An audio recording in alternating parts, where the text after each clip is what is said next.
Think for a moment about a story that, really got to you. Not just it kept you entertained, but clicked somehow. Maybe even changed how you felt about something. That power. The power to connect, to understand, maybe even to heal.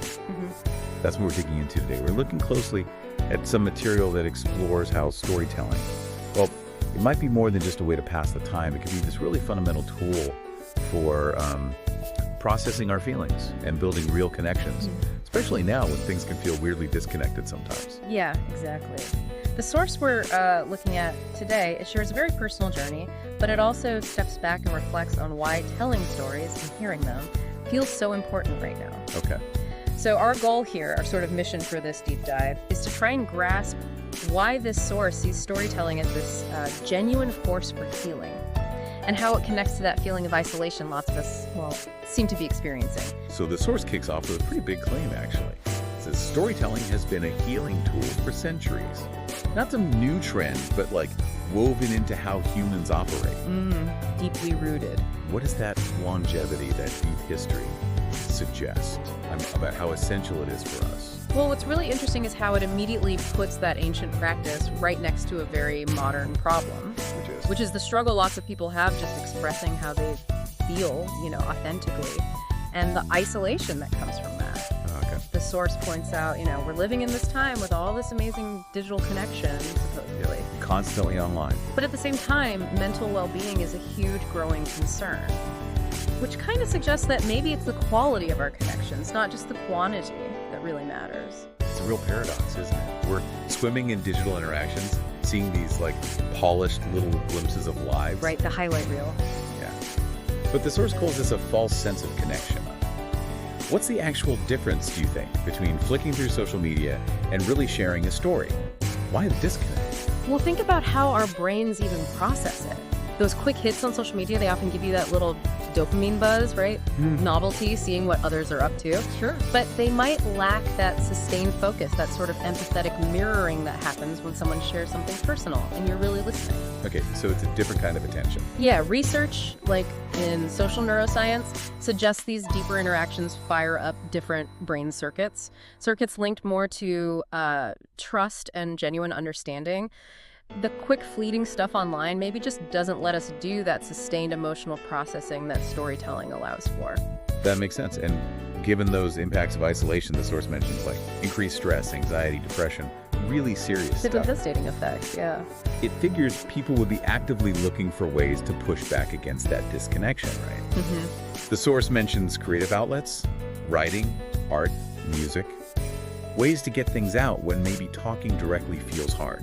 And well, if you link that to psychology, these creative things are kind of like ways of making what's inside visible outside, externalizing it. Okay. Storytelling specifically lets us shape our experiences, make sense of them. And yeah, digital platforms give us a stage to share these things. Right. But as the source points out pretty smartly, I think, they often lack that back and forth, that intimate feel you get face to face. It's maybe more like performing at people than connecting with them, emotionally. Right. Performing versus connecting, that really hits home, which loops us back to that core human need for connection the source keeps highlighting. Storytelling, it suggests, can be like a bridge, closing that gap between people, maybe even whole communities. Yeah, a vital bridge. Why is sharing and hearing stories so good at building those bridges, do you think? What's the magic ingredient? Well, I think a huge part of it is empathy. When someone shares something vulnerable, something real, it kind of invites you to see the world their way for a moment. Puts you in their shoes. Exactly. Yeah. That perspective taking, it can just dissolve barriers you thought were there. Suddenly you see the shared humanity underneath. Think about how just a simple anecdote, told well, can make some abstract idea feel suddenly really personal, right? Totally, yeah. And the source mentions different ways this happens, like personal stories, these community storytelling nights, even digital stuff, used right. Different pathways. Each one seems to offer a slightly different way to build that empathy and understanding. But the ones that really jump out are those community storytelling events. The source calls them safe spaces. Okay, safe spaces. What makes them feel safe? Safe enough for people to be truly vulnerable and connect. Well, it sounds like they're environments set up with certain ground rules, maybe, like really listening without jumping in, a commitment to trying to understand, not judge. Right. Setting the stage. Yeah, sort of creating this container where people feel secure enough to share honestly, Yeah. knowing they'll actually be heard and respected. Okay, that makes sense. And the result, as the source says, can be huge. Feeling connected, feeling comforted, getting that basic sense of belonging, which is the direct antidote to that isolation we were talking about. And to really drive this home, the source shares a personal story. Someone talking about their own struggles with anxiety and depression, and how sharing that story, actually telling it to others, became this transformative thing. Found connection through it. Yeah, and that personal story, it just perfectly illustrates what we've been discussing, doesn't it? Note on how being vulnerable, sharing the story, it wasn't just about getting feelings off their chest. Yeah. It actually acted like an invitation for others to connect on that same human level. That back and forth vulnerability, that's often what strong relationships are built on, right? Right. It directly echoes that earlier point about overcoming isolation through shared vulnerability. It's not just talking to people. So what bits of that storytelling do you think really made the difference? What helped forge that connection for that person? Well, just the act of putting internal struggles into words, making them external, that can be incredibly validating in itself. I see. And when someone else hears their own unspoken feelings echoed in your story, boom, that powerful feeling of, I'm not alone in this. Yeah. Plus, just being truly heard, truly understood without judgment, that can challenge those negative voices inside your own head, maybe help you accept yourself a bit more.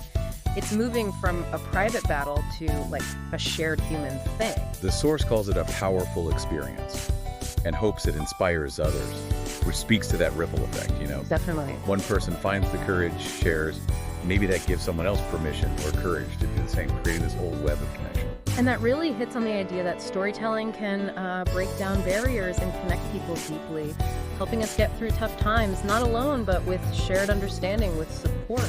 So thinking about that journey, that personal story, the source reflects that, okay, maybe it's not always easy to share our stuff. No, definitely not. But finding our voice, using it, it can be so valuable, not just for us, but for how we connect with everyone else. Yeah, the core idea here seems to be that storytelling is way more than just swapping information. It's like a fundamental way we build community, how we foster real human connection. It's recognizing we're all in it together through the stories we tell and the stories we listen to. Exactly, giving and receiving those narratives. Okay, so let's try and pull together the key insights from looking at this material. What are the main takeaways? Okay, so first we've seen how storytelling is framed as this ancient, vital tool for processing emotions, sharing experiences, really deep-rooted in who we are. Right, not a new fad. Not at all. Then we looked at how it directly tackles that modern problem of emotional isolation, especially in our super digital world, highlighting the gap between, superficial online stuff and the real impact of genuine connection through stories. The false connection versus the real deal. Precisely. And the source really emphasizes how different kinds of storytelling, personal stories, those community events especially, create these crucial spaces for empathy, for understanding, and ultimately for belonging. And that's all brought to life so powerfully by that personal story of transformation, right? Finding connection through being vulnerable and sharing. It really all comes back to that fundamental human need, doesn't it? To be seen and to be heard. Absolutely. So as you're, thinking over our chat today, maybe consider the role stories play in your own life. What personal narratives, maybe ones you haven't shared much, might hold some untapped potential, not just for your own emotional processing, but maybe for building deeper connections with people around you. That's a great question to ponder. Yeah, and thinking about the challenges of modern isolation we discussed, how could you maybe intentionally seek out or even create opportunities for more meaningful storytelling? Whether that's being the teller or maybe just being a really present, engaged listener for someone else. Intentionality. The source we've been exploring today kind of implicitly invites all of us to think about the power tucked away in our own stories. Ultimately, this deep dive just reminds us that, in a world that can sometimes feel pretty fragmented, that simple act, sharing and truly listening to each other's stories, it's still this incredibly powerful way to find healing and genuine connection.